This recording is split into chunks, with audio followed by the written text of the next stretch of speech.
The letter arrived on a Wednesday. It sat in the mailbox, tucked between grocery store flyers and utility bills, an unassuming white envelope with only a name written in careful cursive, Ethan Holloway. No return address. No indication of who had sent it. Ethan almost tossed it aside. Most of his mail was junk. Reminders of things he had forgotten to pay, offers for credit cards he would never apply for. But something about the way his name was written made him pause. The ink, slightly smudged, as if the writer had hesitated. The weight of the paper, heavier than standard mail. He tore it open with a flick of his wrist, scanning the first few lines before his hands suddenly stiffened. I know I have no right to ask anything of you. I gave up that right the moment I walked away. But if you are willing, I would like to see you. Ethan reread the words, his pulse hammering against his ribs. His breath came shorter, shallower. The rest of the letter was just as measured, apologetic, yet restrained. A request, not a demand. A hope, not an expectation. At the bottom of the page, a name he had not spoken in years, Caroline Foster. His mother, or at least, the woman who had given birth to him. He had known she existed, of course. His adoptive parents, Susan and Richard Holloway, had never hidden the truth. They had told him, in the kindest way possible, that his biological mother had made a difficult choice, and that they had been lucky to welcome him into their home. They hadn't spoken ill of her, nor had they encouraged him to seek her out. They had left it up to him. And for years, he hadn't given her a second thought. Until now.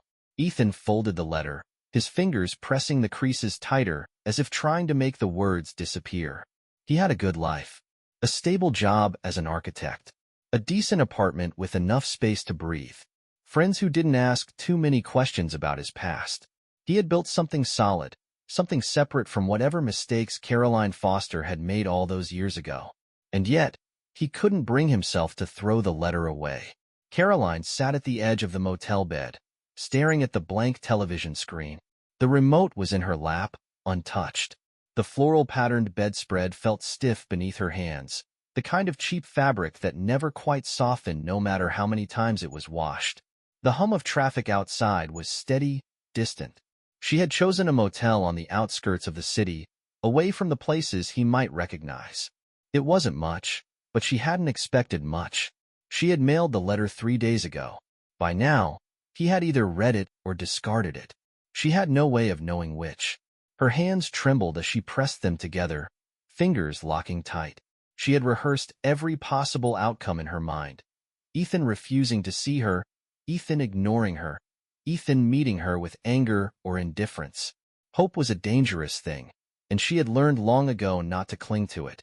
She had spent years convincing herself that she had done the right thing. Giving him up had been the hardest choice of her life, but she had been young, broke, alone. She had wanted him to have more than she could give. A home, stability, opportunities. She had told herself that love wasn't always enough, that sometimes stepping away was the kindest thing a mother could do. But those justifications had never silenced the guilt. She had followed his life from a distance, never interfering, never reaching out, only gathering scraps of information where she could. A newspaper clipping when he won an academic award. A mention of his name in an online article about promising young architects. A grainy photo from a social media account she had no right to look at. He had been happy. That was what mattered. And yet, here she was, trying to step back into a life she had once walked away from. Her fingers traced the edge of the motel's bedside table, the wood chipped at the corners. If he didn't come, she would leave. She had promised herself that much. One attempt, one chance. If he wanted nothing to do with her, she would disappear again. But if he did come, the thought twisted inside her, sharp and uncertain. Caroline exhaled slowly and reached for the suitcase beside the bed. She had only brought a few things, enough to last a few days, nothing more. She had spent so long living in limbo, never truly settling anywhere. It had been easier that way, moving from city to city, job to job, never staying long enough to grow roots. Maybe she had been running. Maybe she still was. But for the first time in years, she had stopped long enough to look back. Ethan didn't sleep that night. The letter sat on his nightstand, the edges curling slightly from how many times he had folded and unfolded it. He had thought about calling his parents, asking for their advice, but something held him back. This was his decision. By morning, the answer had settled in his chest like a stone. He would go. Not because he wanted reconciliation, not because he forgave her, but because he needed to see for himself who she had become. Because no matter how much he tried to convince himself otherwise, the past had never really let him go. Ethan arrived at the motel just after noon. The sun was high, casting sharp shadows against the cracked pavement of the parking lot. The building itself was the kind of place people passed without noticing. Faded yellow paint, a flickering neon sign that read vacancy, and a vending machine humming beside the front office. He had sat in his car for a full 10 minutes before stepping out. His fingers drummed against the steering wheel, his breath steady but shallow. He had told himself that he wouldn't overthink it. He would walk in, see her, and decide from there. No expectations, no attachments. The number from her letter matched the room in front of him. Room 108. The door was closed, the curtain drawn. For a second, he wondered if she had already left. Maybe she had changed her mind.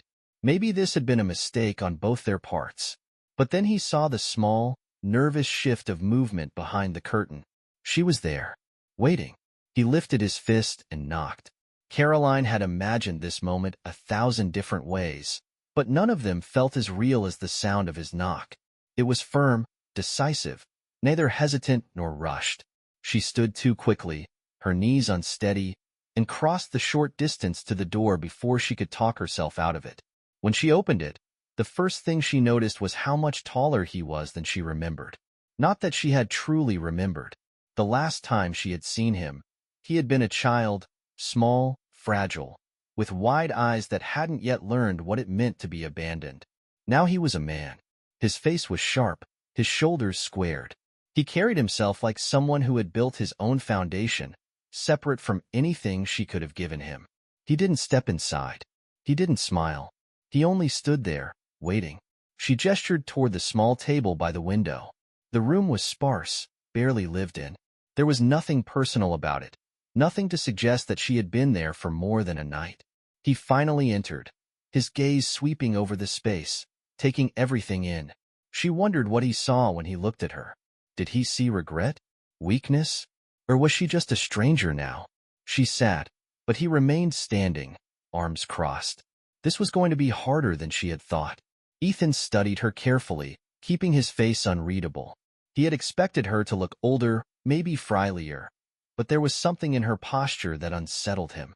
She wasn't fragile. She was guarded, almost like she was bracing for a blow. Good. She should be. She had given him up. She had made that decision, and for years, he had lived with the consequences. He had grown up in a good home, but there had always been a lingering question in the back of his mind. Why wasn't I enough? Now, standing in front of her, he wasn't sure he wanted the answer. She was smaller than he expected, her dark hair streaked with gray, her hands gripping the edge of the table as if she needed to hold onto something solid. She looked nervous, and for some reason, that irritated him. What right did she have to be nervous? He exhaled slowly. He had promised himself he wouldn't lose his temper. His eyes flickered to a small suitcase near the door. It wasn't fully packed, but it wasn't unpacked either, like she had never intended to stay long. "What do you want from me?" he almost asked. But he already knew the answer. The letter had said it all. She wanted to know him. She wanted to see what kind of man he had become. But Ethan wasn't sure if he wanted her to know. Caroline had been prepared for anger. She had been prepared for resentment. What she hadn't expected was the silence. He had barely spoken, only looking at her with an expression she couldn't decipher. Not hate, not sorrow, something else, something worse. Distance. It was then that she realized the truth. He had already mourned her. He had buried her in his mind a long time ago, like an old story that had ended unfinished. And now, here she was, trying to rewrite the final pages. She had thought that if she saw him again, she would feel relief. But all she felt was regret. Still, she had come too far to walk away without saying what needed to be said. She reached into her bag and pulled out a small box, placing it on the table between them. It was old, the edges worn, the lid slightly loose. She had kept it for years, carried it from place to place, never able to throw it away. He didn't move. Finally, after what felt like an eternity, he reached for it. Ethan lifted the lid, expecting something dramatic. Documents, maybe a confession. Something that would explain everything. But inside, he found small, simple things. A hospital bracelet with his name on it. A photograph, faded and creased, of a young woman holding a newborn in a dimly lit hospital room. A ticket stub from a train station. And a piece of paper, neatly folded. His chest tightened. These weren't things she had saved for him. These were things she had saved of him. For years, he had imagined she had left and never looked back, that she had erased him as easily as signing a piece of paper. But now, staring at the contents of the box, he realized that wasn't true. She had remembered him. She had carried him with her, even when he had been nowhere in sight. Ethan swallowed hard and set the box down. His fingers hovered over the photograph, but he didn't pick it up. His thoughts were tangled, conflicting. He had told himself that this meeting would be quick, that he would come, see her, and leave. But now, he wasn't so sure. Ethan left the motel without a word. The box remained on the table, its contents untouched except for the brief moment he had lifted the lid. Caroline had watched him go, her fingers gripping the edge of the table as if it were the only thing keeping her upright. She didn't blame him. She had no right to. She had expected anger, maybe even hatred. But silence? That had been worse. Anger was something she could have met head-on, something she could have absorbed, knowing it was deserved. But his silence had been like a wall, cold, immovable. The door had clicked shut behind him, and she had sat there for what felt like hours, staring at the small box that contained the only pieces of their shared history. Then, without knowing why, she reached for the train ticket stub. It was faded, barely legible now. New York City to Philadelphia, 1996. She had taken that train the day after signing the adoption papers, leaving behind everything she had known. The last act of a woman who had convinced herself that walking away was an act of love. She had kept moving ever since. Caroline exhaled and leaned back, pressing a hand against her forehead. She had done what she came to do. She had seen him, spoken to him, if silence could be considered conversation, and given him the box. But now, she felt more unmoored than ever. She had told herself this would bring closure, that she would see him, confirm that he had lived a good life, and let go of the past. But something in his expression had unsettled her. He hadn't looked at her like a man who had moved on. He had looked at her like a man still carrying questions. And she had the sinking feeling that those questions wouldn't disappear as easily as she had once hoped. Ethan drove without a destination. He wasn't sure how long he had been on the road before he pulled into a small diner on the outskirts of town. The neon sign buzzed weakly against the dimming sky, and the parking lot was nearly empty. He stepped inside and ordered a black coffee, not because he wanted it, but because sitting in an empty booth with something in front of him felt less aimless than simply staring at the walls. The box had rattled him. For years, he had believed that Caroline Foster had vanished without looking back, that she had washed her hands of him and built a new life without a second thought. It had been easier to think of her that way, a stranger, a ghost. But those items in the box, fragments of a past she had carried with her, had shattered that belief. He hadn't expected that. It had been easier when he thought she hadn't cared. The coffee went cold in front of him as he stared out the window, his fingers drumming against the tabletop. He didn't want to feel anything about this. But the problem with the past was that it never stayed buried, no matter how deeply you tried to hide it. Caroline packed her suitcase slowly, folding each piece of clothing with deliberate care. She had booked the motel for 2 more nights, but there was no point in staying. Ethan had come, he had seen her, and he had left. That was the answer she had been looking for. Still, she hesitated as she reached for the zipper. She had spent so many years believing that he was better off without her, that knowing her, truly knowing her, would only reopen wounds that were better left untouched. But the look on his face had told her that he wasn't as untouched by the past as she had thought. He had looked lost, and that was something she recognized because it was the same way she had felt for years. Her fingers tightened around the suitcase handle. Maybe she should leave. Maybe that was what he wanted. But for the first time in decades, she wasn't sure what the right thing was anymore. Ethan didn't go home that night. Instead, he found himself driving back to the motel. He wasn't sure why. Maybe he wanted answers. Maybe he just wanted to prove to himself that he wasn't as unaffected as he had pretended to be. The parking lot was quiet when he arrived. He half expected the room to be dark, for her to have already left. But the light was still on, and he wasn't ready to let the past slip away just yet. Ethan stood outside room 108, staring at the peeling numbers on the door. The light inside was still on, a soft yellow glow that spilled through the thin curtain. He could hear the faint hum of the motel's neon sign behind him, flickering with each pulse of electricity. His hands hung at his sides, heavy and uncertain. He had left earlier that day determined to bury the past. But here he was, back at the same door, standing in the same spot, because something inside him refused to let it go. He could have driven away.